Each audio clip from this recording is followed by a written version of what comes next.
Today I'm going to be having the craziest combination, the best to ever happen, pupusas and kimchi. Let me explain how this came about. I've never had this combo before, but here's the deal. As a kid, I came from a local Chinese town, my parents did, and they had this local Chinese town recipe for this flatbread meat fried thing of some sort that looks a lot like a pupusa. I've never had pupusas before, but at the time I had tons of these things. We would call them mukbangs, which is basically flatbread things like these. And they would have meat inside, usually pork or beef. And they would also have chives. They'd be like twice the size, also circular. And sometimes they'd have potatoes inside as well. The special ones would also have scrambled eggs inside as well. But it was mostly just meat, potatoes, and some chives. And, you know, you'd form all this together. It'd usually be pork, and then you would fry it, and you would eat it. And I guess it was just one of those things where different parts of the world came up with something very similar. And so obviously, you know, I am not, I mean, I probably could get the recipe, but I never could get that. But I heard a lot of things about pupusas and how good they are. So without further ado, I want to try this with kimchi. How did the kimchi come about? After a few years, my dad just bought a lot of kimchi. He started really liking kimchi. And he got it from a local Korean store, started eating it, and ultimately started eating it with the mukbangs. And the mukbangs, the mukbangs were kind of, had this crunchy, meaty, potatoey, delicious, crispy taste. And it was just a perfect correspondence with this spicy, crunchy, fermented taste that just had the perfect combination.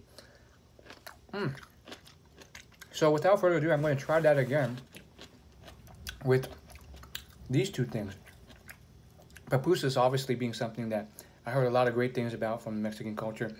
I've had them before, but here we go. It's got cheese in here. That's the big difference between this and the mukbangs that I used to have. Mukbang.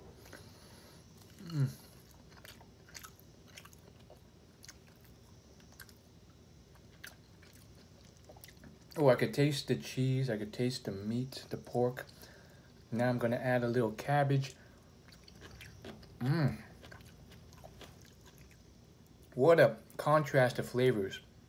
You got the crunchy, somewhat spicy, fermented cabbage here. Then you have this,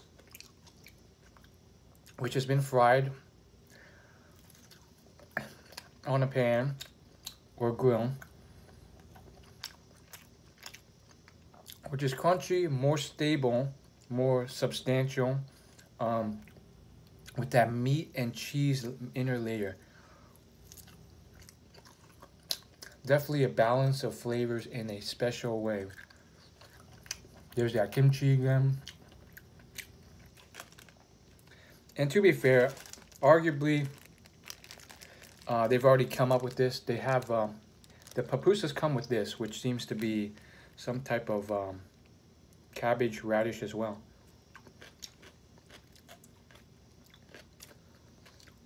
Which is also kind of, I don't know if it's fermented, but it has a similar type of taste. Not spicy, of course. More mild, more saucy than the kimchi. But, you know, they already had a similar idea here.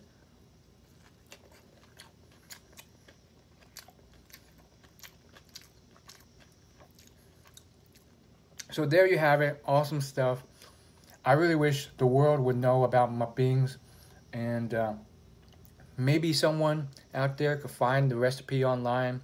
It's a local Chinese recipe, and they may have some fun making something like that. But enjoy. Hopefully you liked it. I'm going to finish the rest of this. See ya.